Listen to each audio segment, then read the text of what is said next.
Hello again, everyone. Again, I hope you are all having a good day. So let's move on to our next topic, which is another type of gradient, which is the geometric gradient. So we have the first one, which is the arithmetic gradient, and then the second one is the geometric gradient.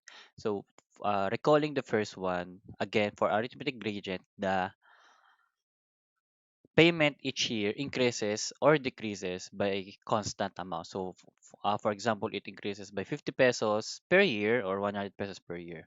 So, for geometric gradient, as you can see, geometric gradient, the payments increases or decreases per year by a percentage. Okay, so what happens here is, let's say we have 1,000, we have to pay 1,000 for the year one, and then we have to pay let's say that the payment increases by 10%. So what will happen is, okay, so for example, for year one, okay, let's say that we have a payment of 1,000. Okay, so that's for year one. Now, let's say that the payment increases by 10%. So we have an increase of 10%. So this is the increase.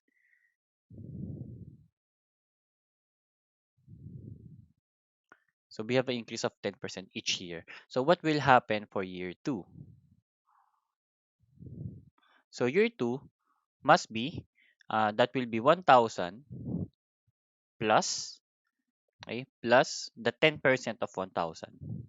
So 1,000 times the 10%, that the equivalent decimal for that is 0.01. So this will become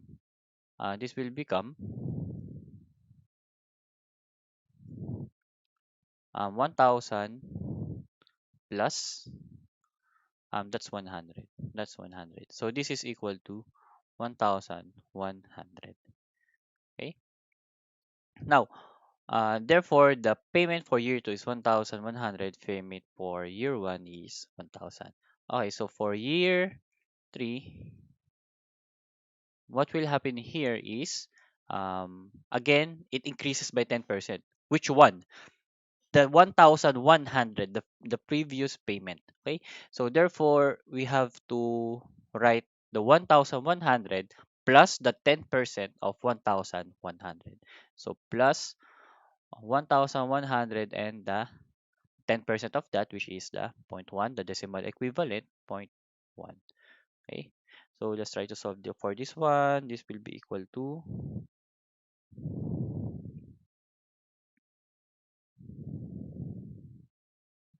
I'll just use my calcu, 1,100 plus times zero point 0.1. So that's 1,210. 1,210. Okay, so what will happen for year 4? Okay, so for year 4, it will be just the same, but so we have here 1,100, 1,210 plus the 10% of 1,210. And 10% of that is equal to,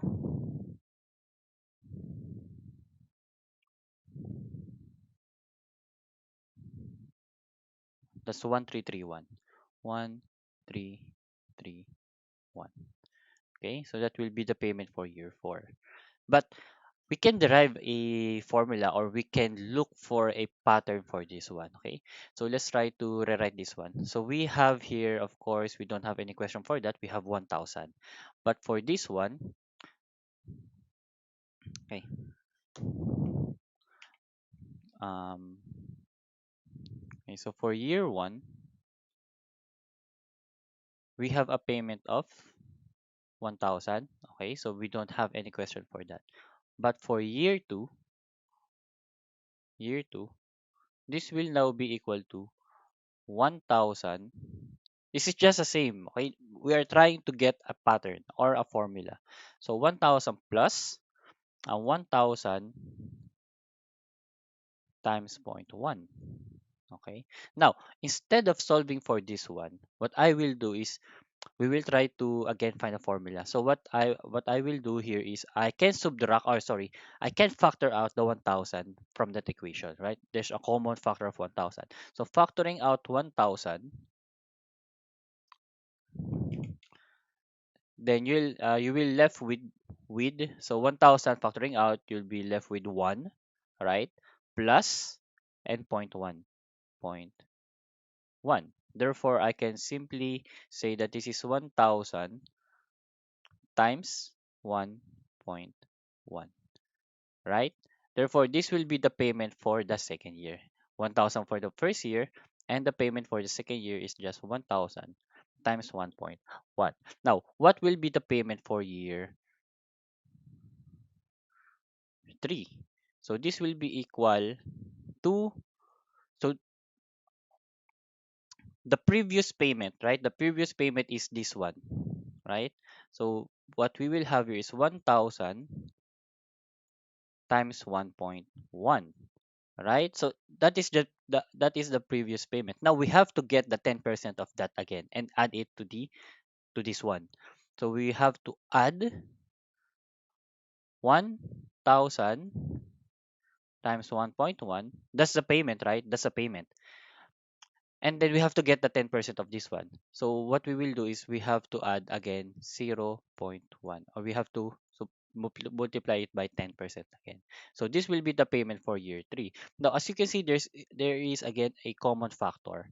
Okay, so the common factor for this one is 1000 times 1.1. We also have here 1000 times 1.1. So factoring that out, so factoring 1000 times 1.1, okay, you will left with, on the inside is just 1, right? I already factor out 1000 times 1.1, 1 plus, and then factoring this out, you will left with this 0.1, okay, this 0.1.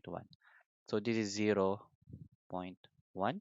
So simplifying this, you'll have 1000 times 1.1, and this is also 1.1. And therefore, I can also say that this is 1000 times 1.1 times 1.1, that is just 1.1 squared, right? So this will be the payment for year 3. So as you can see that we will have a pattern, okay? So as you can see, we have here 1000 for the year 1. This is 1000 times 1.1 for the year 2. And for the year 3, that is 1000 times 1.1 squared. So as you can see, there is a pattern. So therefore, we can say that for the year 4, without solving for that one, for year 4, the payment for this one will be, I hope you can see the pattern. Therefore, the payment for this one is just 1000. As you can see, there's no 1.1 here, and for this one there's 1.1 but raised to 1, and this is 1.1 squared. Therefore, this will become 1.1 cube, and so on and so forth. Therefore, for year 5, you'll have 1000 times 1.1 raised to 4. Okay, so this is the difference between arithmetic and geometric gradient. Now, we are only at the payment per year. This is only the payment. We are not yet bringing any money back to to the past, or we are not bringing the money to any timeline or to any year. Okay, this is just the payment. I'm just showing you that the payment. This is what it looks like when the payment increases by 10% each year. Okay, and this will be useful later on. So with that, let's go to our first example. Okay, so for our first example, we have the annual maintenance cost of a generator is 1000 after 1 year, and it is estimated to increase by 10% each year for the subsequent 7 years. So find the present worth of the maintenance costs if the rate of interest is 15% compounded annually. Okay, so let's try to analyze this problem. So we have an annual maintenance cost which is 1000 pesos after 1 year. So when we draw the cash flow diagram, the 1000 must be in year 1. So and then that 1000 increases by 10%. 10% each year for the subsequent 7 years. Now, if you watch my last video, I already explained the subsequent word. So subsequent means for the following years, okay? Not including the 1 year. Therefore, the total years that he will be paying that 1,000 with an increase of 10% is a total of 8 years, okay? Therefore, find the present worth of the maintenance cost if the rate of interest, okay, is 15% compounded annually. Now, let's try to draw the cash flow diagram. So drawing the cash flow diagram, I think that's quite long. Okay, so we have here year zero,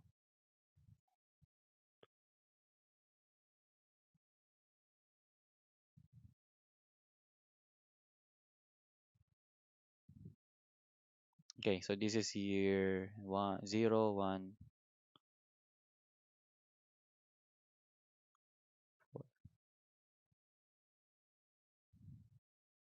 and then year eight. Okay, so there will be no payment at year zero, right? But we have a payment for year one, which is 1,000. Okay, so for year two, what will be the payment? So I already just showed you earlier. So the payment for this one, it will become now 1,000 times 1.1. Okay. So for year three, you'll have a payment here of 1,000 times 1.1 squared. And then for year four, we have here 1,000 times 1.1 cube. This is only the payment. Okay. This is only the payment. And then 1,000 times 1.1 raised to 4, and so on and so forth. So I won't be writing anymore for the payment on year 6, 7, and 8. But you get the idea, okay? So this is really useful of getting this pattern because you can get the payments, okay? You can get the payments really easily and shorter. Because what if, again, there's, let's say you are asked to find the given years is not only 8. Let's say that the given years is 30 years or 40 years. Now you won't be able to get the payment at the year 40 because that is too long or quite long, and it will take so much time. So this is easier. So if you were able to do this, then you can get the year 40, the payment on the year 40. As you can see, for year 1 we have only 1,000. For year 2 we have 1,000 times 1.1. And then for year 3, we have 1,000 times 1.1 squared. For year 4, we have 1,000 times 1.1 cube. Therefore, what will happen if we want to find, for example, we want to find the payment on year 40. So that the payment for year 40, it will become 1,000 times 1.1 raised to, so you can see the relationship of a year and the exponent of the 1.1 is just minus 1. Therefore, the payment on year 40, it will become 1,000 times, for example, we have year 40. This is only for example, this is not included in the problem. For year 40, it will become 1,000 times 1.1 raised to 39, because that is the pattern that we got. Okay. Now, what will happen, what we need to do here is, I think I'll just complete the cash flow diagram. So this is 1,000 times 1.1 raised to 5, and then this is 1,000 times 1.1 raised to 6, and then this is 1,000 times 1.1 raised to 7. Now, what we need to do, as you can see, we have a find the present worth of the maintenance cost if the rate of interest is 15%. So let's say that I is equal to 15%. So maybe you again, if you're wondering, there's a word compounded. So why did I write I? Again, if the method of compounding is annually, it doesn't matter. It can either be I or J because n will just be equal to 1. So either I or J, it doesn't matter. It's fine. Okay, now we have to bring this money, all of this money, to year zero because we're looking for the present worth. So how we will do that? Again, remember that this is not an annuity because we don't have equal payments all throughout the year. We have different payments, different amount of payments all throughout the year per year. Okay. So let's try to bring first the payment on the year one. So again, what we will do is we have to bring this money one by one individually to the present worth or to the year zero. Okay. So let's just make P1. Okay, P1. Again, we have to apply the compound interest formula. Compound interest formula. Now, for P1, we have a payment of 1,000. Then we have to bring it back 1 year. Okay? And then bringing it back, we have to use the compound interest formula. Remember that the I is 15%.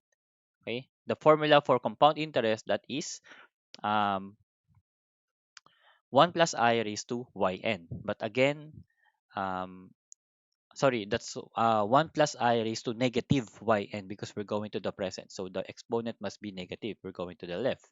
Now, remember that I is 15%. Therefore, 1 plus I, so 1 plus I is 15%.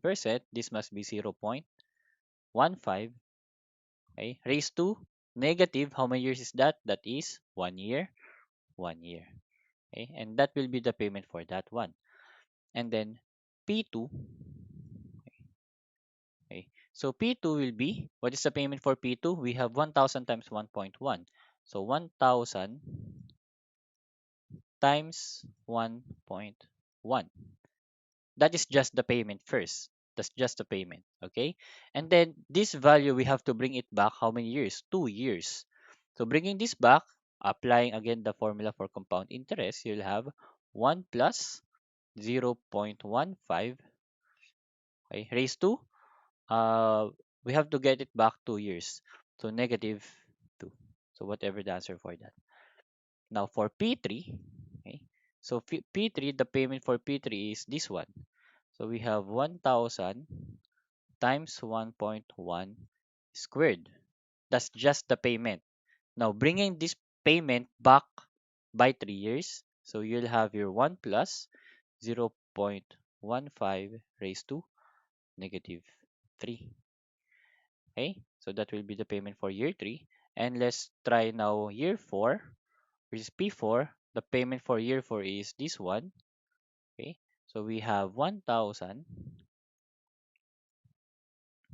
raised to 3. Again, that's just the payment.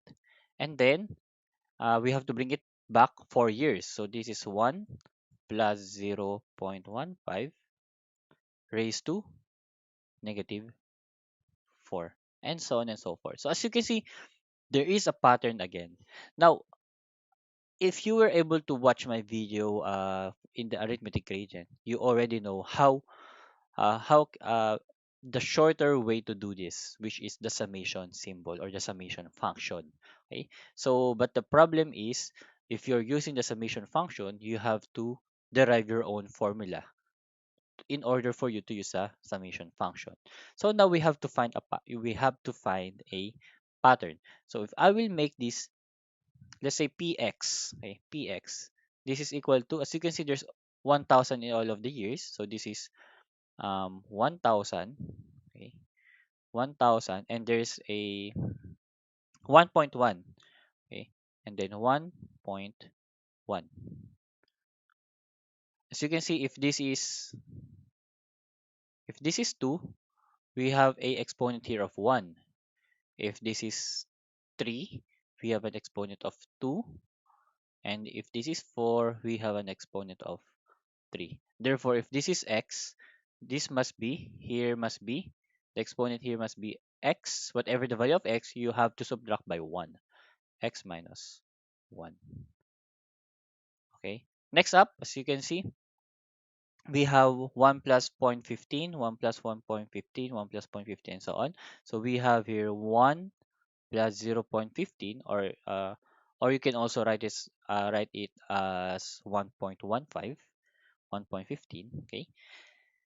So what will be the relationship of this exponent of this one to the x. As you can see, if this is 4, this is also 4. If this is 3, this is also 3. This is 2, this is also, this is 1, this is also 1, but negative. Therefore, we can say that this is simply negative x. Okay? So we have now the formula. Now we have to apply the function, the summation function. So applying the summation function, again, this must be the first value that you will start. So the first value is 1, right? And it will end up to what? This one. Year 8. This is the last payment, right? Year 8. So this must be 8. Okay. So after that, all you have to do is just input this in your calculator. So let's do it at the same time. Just 1000 times 1.1 raised to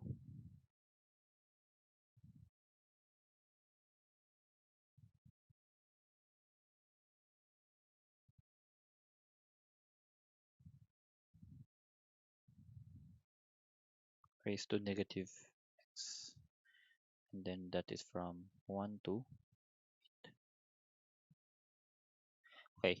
Therefore, we have an answer of, so px now will just be equal to, I hope we got the same answer, 5985.1403. So this will be your answer. So the percentage is quite tricky. As you can see, if you read again the problem, we have two percentage given, which is a 10% that will be the increase of the payment per year, and then the rate of interest rate, the interest rate is 15%. So don't be confused with that, and be careful inputting the values. Okay, so I think we're done with this problem and we can move on to the next one. Okay, so going for our next problem, we have the tuition fee in a school are expected to be, sorry, are expected to inflate at the rate of 8% per year. And the tuition at year one is 60,000. So the parents are then given a financial planning by the bank that says they must deposit an amount of money today that will cover for their child's whole 4-year education. So if the amount deposited has an interest rate of 5% per year compounded annually, how much money must be deposited to the bank today? Okay, so analyzing again the problem. So we have, it says that expected to inflate at the rate of 8%. When you say inflate, it also means increases. It increases the payment by 8% per year. And the tuition at year one is 60,000. So for year one, we have a 60,000 of payment. And then for year two, the 60,000 will increase by 8%. And for year three, the payment again from the previous payment will increase again by 8% and so on. Okay. So how many years is that? That is a 4-year education. And if the amount deposited has an interest rate of 5%, so we have an interest rate of 5% compounded annually again. So how much money must be deposited to the bank today? So the idea here for this problem is, let's say for the parent. So the parent um, wants to deposit an amount of money today, so that, so there will be an interest, right? Therefore, if the parent will deposit an amount of money today, after 4 years, it will grow. Now, what the parents want is they will deposit an amount of money today that will already cover the 4-year education with the considering the inflation or the increase in payment and the interest rate. Okay, so the parent will deposit a lump sum of money, okay, a lump sum of money that will cover all the years of the education of the child. So let's try to draw the cash flow diagram.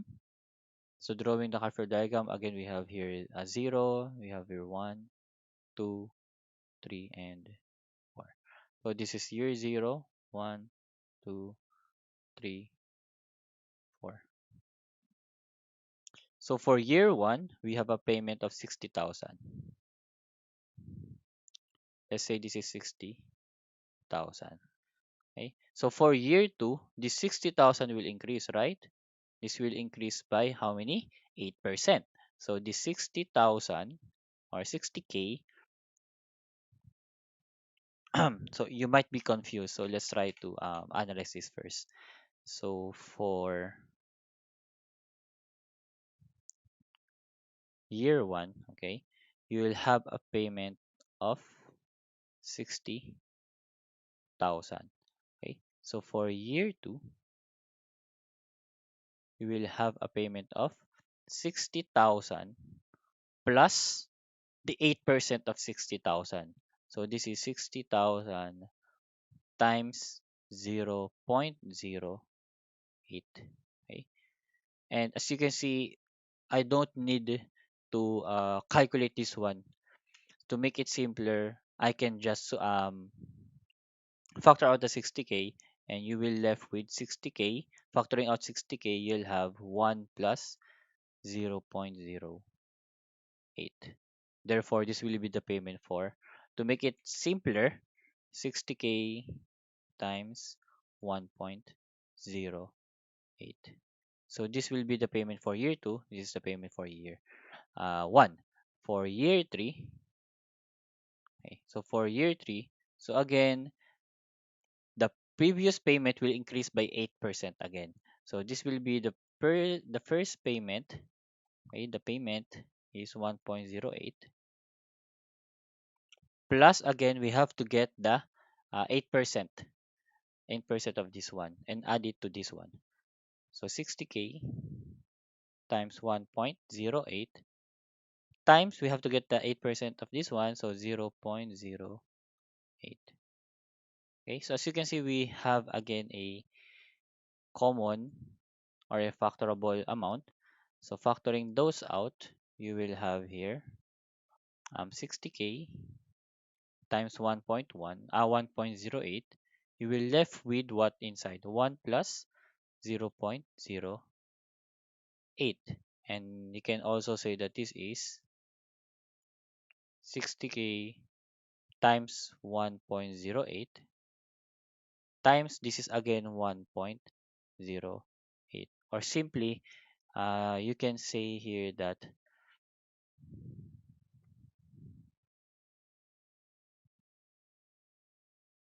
okay, continuation of this one, that is just 60K times 1.08 times 1.08. We can also say that that is 1.08 squared. Okay, now so you can see we already have a pattern. So the first payment is 60K only, and then the second payment will be 60K times 1.08, and the third payment will be 60K times 1.08 squared. Therefore, completing the cash flow diagram, the payment for year 2 is 60K times 1.08, and then the payment here will be 60K times 1.08 squared, and then the payment here will be equal to 60K times 1.08 raised to 3.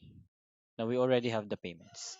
Now all we have to do is to bring one by one all these values, all these payments per year into the present world or to the year 0. Okay, let's do that. So let's bring P1 first. So 60,000. So we have a payment of 60,000. You have to bring it back 1 year. So applying again, remember that I is equal to what? 5%. 5%. So bringing that back, we have 1 plus 0.05 raised to, it must be negative. Negative, again, n is just equal to 1. Okay? Therefore, it doesn't matter if you use I or j. So 1 plus 0.05, we have to bring it back 1 year. So this must be raised to negative 1. And then for P2, this is equal to 60k. The payment is 60k, and this one 60k times 1.08. That's the payment. Now we have to bring it back again by 2 years. So that's 1.0.15 raised to negative 2. Okay. And then P3. Now payment for P3 is this one. We have 60k, 1.08 squared. That's squared. Bring it back by 3 years. So 1 plus 0.15. Sorry. This is not 1.5. I made a mistake. Okay. This must be only 0. Sorry about that. So this must be 0. This must be 0. This must be raised to negative 3. Okay. So I won't be writing the payment for P4. We can just directly go into the formula so that we can use the summation function. So let's say that this is Px. This is equal to what? So as you can see, there's a constant of 60k in all of the payments. So we have here 60k or 60,000, and we also have 1.08. So we have here 1.08 raised to 1 and then raised to 2 and so on. Of course, we don't have any 1.08 here, but we can just make it we can also put here 1.08 but raised to 0. But remember that any number raised to 0 is equal to 1. So we can have here 1.08, okay? 1.08. If this is 2, this is just 1. If this is 3, this is just 2. So if this is x, all you have to do is just subtract to the exponent of 1.08 by 1. So if this is x, therefore this must be x minus 1.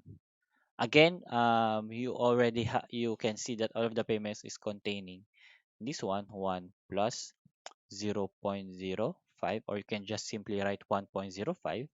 So comparing again, if this is 1, this is negative 1. If this is 2, this is negative 2. If this is 3, this is negative 3, and so on.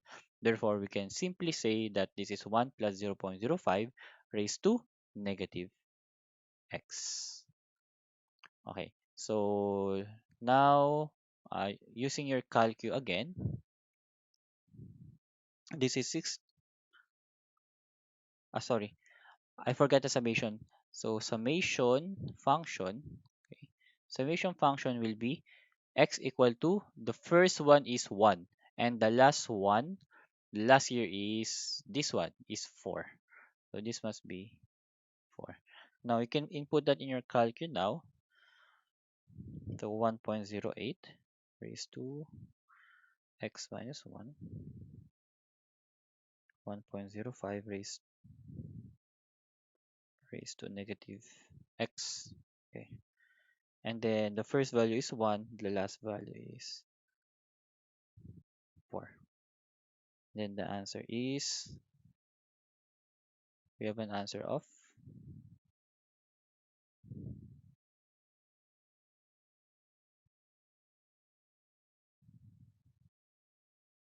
0.2686. And this will be your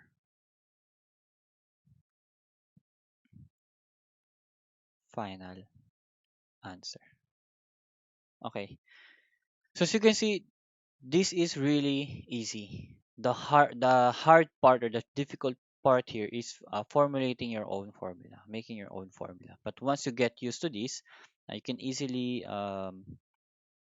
make your own formula. So again, you can do this one by one. You can add here P4 and just compute P1, compute for P2, compute P3 and P4, and just add all of it. You can also do that. Okay, you will just get the same answer, I guarantee you. However, what I'm saying is, what if you can do that here because we only have 4 years? But what if the given is, let's say, 40 years again, or 50 years? Do, it will consume a lot of time for you to solve it one by one. But if you know the formula or if you were able to derive the formula easily, you can also solve this problem in much shorter time. Okay, so I know that this lesson, the gradient, is quite hard or quite difficult because you'll be formulating your own formula. So I think that's it for this video, and I hope I was able to help you, especially during these online classes. So again, if you have any question, just comment it down below. I'll be happy to answer all of it. I am reading all of your comments as much as I can. And if you and I think that's it. So thank you all for watching, and I hope you are all having a good day and keep safe in your houses and practice social distancing. And thank you all for watching. Don't forget to subscribe to my YouTube channel if I was able to help you. And of course, also hit that bell notification icon so you'll be notified as soon as I upload a new one. So again, I want to thank you all guys for watching, and I see you on the next one. Bye bye.